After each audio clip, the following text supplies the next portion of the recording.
entend souvent dire j'ai acheté un business en Floride et je me suis fait arnaquer. Il y a eu des échecs et il y a eu des réussites. Voilà. Et malheureusement, quand il y a des échecs, il y a peut-être une petite dose d'amertume dans les propos. On- je- Après, c'est un petit peu comme en France, quand on investit, quand on achète un business, pour pas se faire arnaquer, il faut pas faire confiance. Donc, ça veut dire qu'il faut tout contrôler, tout vérifier. Et à partir de là, il y a quand même moins de chances de se faire arnaquer, comme vous dites. Les gens ici, le vendeur n'est pas là pour arnaquer, l'agent immobilier, c'est-à-dire le business broker, n'est pas là pour arnaquer. Il est là pour vous aider. Donc, en gros, moi, mon métier, c'est d'aider les gens à faire la meilleure affaire possible et surtout à réussir leur implantation en Floride. Je pense que pas mal de Français n'osent peut-être pas se lancer parce qu'ils se disent attention à mon anglais. Est-ce qu'il faut savoir parfaitement parler anglais pour s'implanter à Miami? Et quand je suis arrivé en Floride, je ne savais pas particulièrement bien parler anglais. Ce qu'il faut savoir, c'est arriver à se faire comprendre et à comprendre les gens. Si vous parlez espagnol en Floride, c'est parfait. Si vous parlez anglais en Floride, c'est également parfait. Maintenant, ce n'est pas une condition sine qua non. Il est bien évident qu'après, pour traiter avec l'administration, avoir des bases en anglais, ça s'avère nécessaire. Parce que quand vous allez demander un permis pour ouvrir votre commerce ou pour l'exploiter, quand vous avez des questions à poser, certes, il y a votre comptable qui peut vous aider, il y a des avocats qui peuvent vous aider, mais il est quand même bien bon de comprendre un petit peu de quoi les documents parlent. Okay. On va peut-être parler un peu finance. Vous pouvez nous donner une fourchette de budget pour acquérir un business à Miami? Alors, la question est dure parce qu'on ne peut pas réellement donner une fourchette. Ce que l'on peut dire, c'est que, ça va varier en fonction des business. Par exemple, si vous achetez un business, une école d'aviation, on va parler du million de dollars. Si vous achetez je dirais, un bureau qui fait des photocopies, là, on va parler à moins de 100 000 dollars. Voilà. Donc on ne peut pas vraiment donner une fourchette en fonction de comme ça. En revanche, ce qu'on peut dire, si on parle d'alimentation, parce que l'alimentation, c'est un peu je dirais le domaine commercial où beaucoup de Français souhaitent s'implanter. Donc si on parle de restaurants, de bakeries, ce qu'on appelle une bakerie, c'est une boulangerie-pâtisserie, enfin, c'est commerce alimentaire de proximité. À ce moment-là, la fourchette, je dirais, moi personnellement, je refuse de prendre des clients, des gens qui veulent acheter à moins de 200 000 dollars. Parce que j'estime qu'à moins de 200 000 dollars, on n'a pas la capacité financière suffisante pour pouvoir s'implanter correctement dans un pays étranger. Très bien, je vous remercie. Et pour obtenir justement ces 200 000 dollars nécessaires au démarrage, est-ce qu'il est possible d'obtenir un prêt bancaire? Alors là, j'ai envie de répondre tout de suite non. Ne cherchez pas à obtenir un prêt bancaire, ça va être une perte de temps. Vous êtes étranger, vous n'êtes pas américain. Quand les gens viennent s'implanter, ils arrivent de France. En gros, ils ont 15 jours, un mois sur le territoire américain. Aucune banque, à ma connaissance, sauf cas particulier, ne va réellement prêter 100 000, 200 000, 300 000 dollars pour vous financer un business auprès de quelqu'un qu'elle ne connaît pas. Vous arrivez, vous êtes là depuis 2-3 jours, personne ne vous financera. Donc, je dirais, le financement par les banques, non, n'y comptez pas. Il n'y aura que de l'autofinancement, c'est-à-dire c'est l'argent que vous amènerez sur le territoire des États-Unis qui va vous permettre d'acheter, d'ouvrir et d'exploiter votre business. C'est pour ça que j'en reviens à la question précédente sur les 200 000 dollars. 200 000 dollars, effectivement, c'est pour moi la somme minimale pour vraiment pouvoir avoir des chances de réussir dans un business. Maintenant, ça ne veut pas dire que si vous avez 800 000 dollars, vous allez réussir. Moi, j'ai vu des exemples de gens qui ont été en situation d'échec, qui sont rentrés en France en ayant acheté un business 800 000 dollars, en ayant fait 2 à 300 000 dollars de réflexion, de travaux pour améliorer leur business, et qui 6 mois plus tard, rentrent en France en situation d'échec. Parce que, en fait, l'exploitation d'un business, un petit peu comme en France, ça obéit à certaines règles, et il faut pas en sortir. Donc tout n'est pas une question d'argent. En parlant de règles, justement, quelles sont selon vous les règles les plus contraignantes pour un francophone qui voudrait s'installer ici?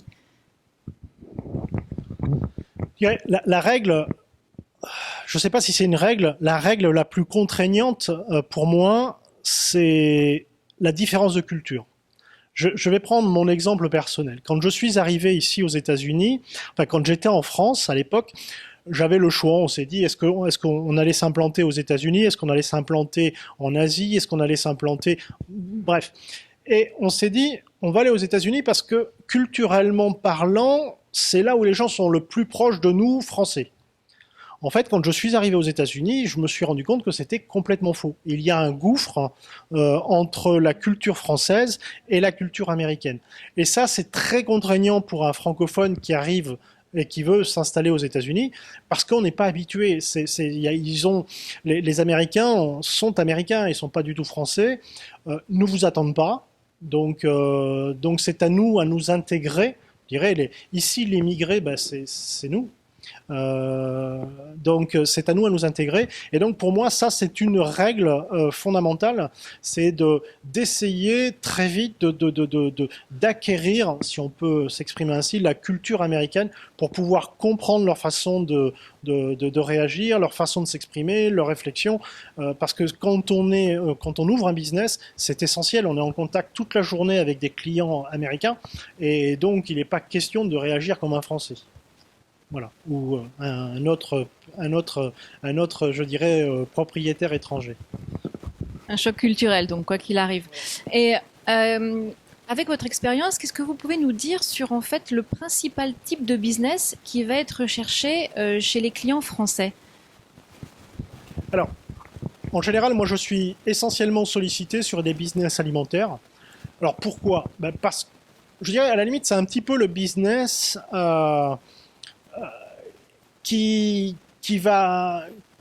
où il y a le moins de difficultés pour s'intégrer.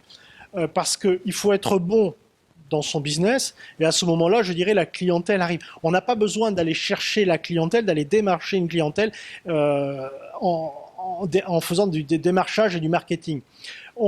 Si vous ouvrez un restaurant, bon, déjà, il faut être bon dans son restaurant en faisant la cuisine, et à ce moment-là, je dirais, la clientèle va arriver d'elle-même. Donc, il y a un côté facile à ouvrir un business alimentaire.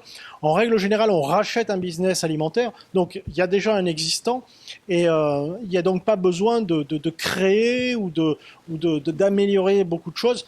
En gros, on a un business qui tourne dès l'achat clé en main. Donc c'est pour ça certainement que beaucoup de gens veulent investir dans le commerce alimentaire.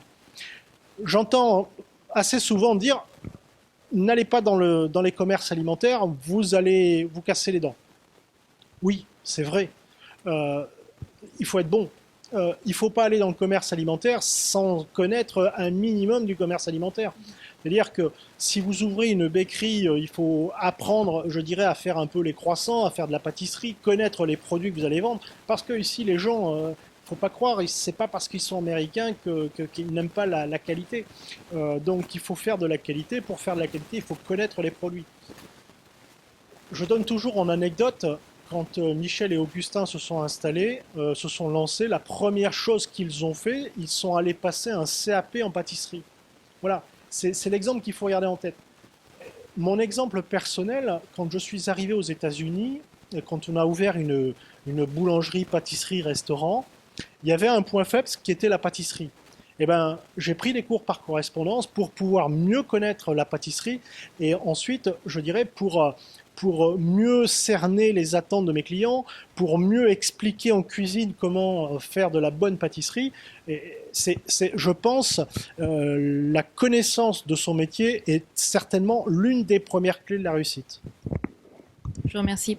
Et en parlant justement donc de ces clients que vous côtoyez un peu tous les jours, quel est le profil moyen donc de l'acheteur français ou francophone qui voudrait s'installer ici?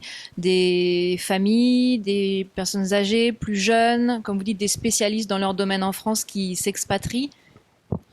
Alors, je ne sais pas s'il y a un profil moyen. Je pense, je vois régulièrement. S'expatrier à l'étranger demande d'avoir du patrimoine. Il faut pas rêver. On n'a pas de patrimoine quand on a 20 ans, ou très rarement. Donc à ce moment-là, voilà. Donc ça va, je dirais, ça va conduire un peu le profil des investisseurs. C'est-à-dire que les investisseurs, les gens qui veulent acheter un business dans un pays étranger, ont un patrimoine en France, sont soit déjà propriétaires d'un business, soit ont de l'argent. Et pour avoir de l'argent en France, bah, il faut travailler pendant de nombreuses années. Et donc en règle générale, les gens qui viennent s'installer ici ont au moins la quarantaine, aux alentours. Voilà, au moins la quarantaine. En règle générale, ce sont des familles. Je dirais l'investisseur standard, si je peux dire, c'est une famille, deux enfants. Voilà, c'est à peu près ça. Avec un pouvoir d'achat qui s'élève entre 500 et 600 000 dollars. Voilà. Donc ils arrivent, ils peuvent investir dans un business, ils peuvent commencer à lancer leur business en ayant de la trésorerie d'avance. Très bien, on comprend. Et une fois donc du coup que cet investisseur a réussi à trouver le business qui l'intéressait vraiment aux États-Unis, quelle est la durée d'un cycle d'achat, c'est-à-dire entre le moment justement où il trouve ce business et le moment où il en est réellement propriétaire? Alors, je dirais là, il n'y a pas réellement de règles particulières. Ce qu'il faut savoir, c'est le plus long. En fait, il y a deux longues étapes. Un, c'est trouver son business. Ça peut prendre 15 jours, ça peut prendre 10 ans. Tant que vous, potentiel acheteur, n'êtes pas content, bah, on continue de chercher. Donc là, je dirais, sur cette première étape, il n'y a pas de règle à proprement parler. Ensuite, une fois que vous avez trouvé le commerce que vous souhaitez acheter, on va rentrer dans des étapes particulières, juridiques et fiscales. Et à ce moment-là, par contre, là, à ce moment-là, les étapes sont assez, comment dirais-je, assez normées. C'est-à-dire que on va rentrer en période de due diligence. La due diligence, c'est environ 15 jours en fonction du business, à un mois à peu près en règle générale. Ensuite, on va passer chez l'avocat qui va rédiger le contrat de vente. Voilà. En gros, une fois que vous avez trouvé votre business, je dirais en 3 mois maximum, l'affaire peut être réglée. Après, il peut y avoir des problèmes. Vous pouvez demander des vérifications complémentaires. Vous pouvez demander des inspections complémentaires. À ce moment-là, ça va prendre du temps et on va décaler dans le temps. Et tout ce qui est en fait visa, etc., donc pour obtenir, pour vraiment venir vivre ici, tout ça se fait après l'acquisition du business? Alors, oui et non. En règle générale, je dirais, la première chose, c'est que je ne suis pas avocat d'immigration. Donc, déjà, là, voilà, je ne veux pas répondre à la place d'un avocat d'immigration. Si vous n'en connaissez pas, envoyez-moi un petit email. Je me ferai un plaisir de vous donner les références d'avocats compétents sur Miami. Donc, je ne veux pas répondre à leur place. Ce que je peux dire en revanche, c'est que tout se fait à peu près en même temps. C'est-à-dire qu'on va commencer à demander à un avocat d'immigration tout en cherchant un business, de manière à ce que tout soit, on arrive tous, enfin, que la partie immigration et la partie installation arrivent au même moment à Miami.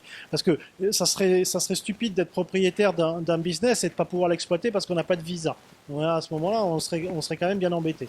Donc idéalement, c'est de solliciter un avocat d'immigration en même temps que la recherche d'un business. Donc, tous mes clients, en général, moi, je leur dis, OK, allez voir un avocat d'immigration en même temps. Voilà, il va commencer à monter votre dossier, à créer à vous demander tous les documents, parce qu'il y a quand même beaucoup de documents à fournir pour pouvoir être prêt le moment venu à demander le visa et être prêt à exploiter votre business. Voilà.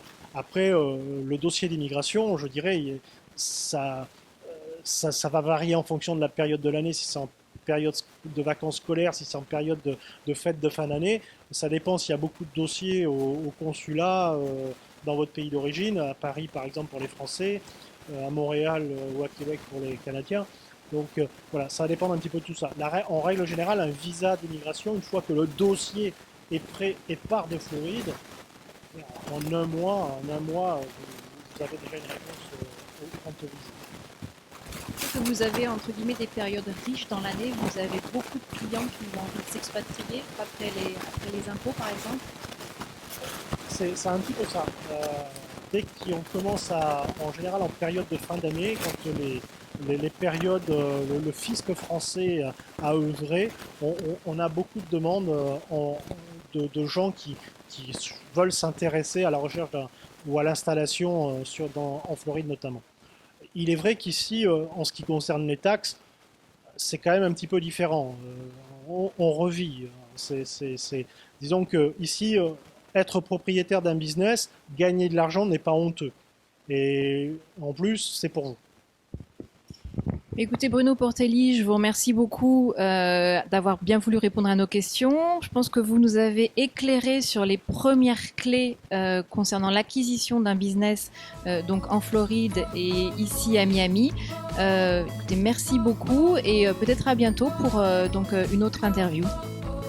Ben, merci à vous de m'avoir écouté. J'espère avoir été assez clair. Et puis n'hésitez pas à me contacter par email. Je me ferai un plaisir de répondre à toutes les questions que vous souhaitez.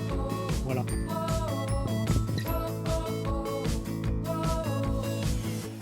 Every new day is your chance.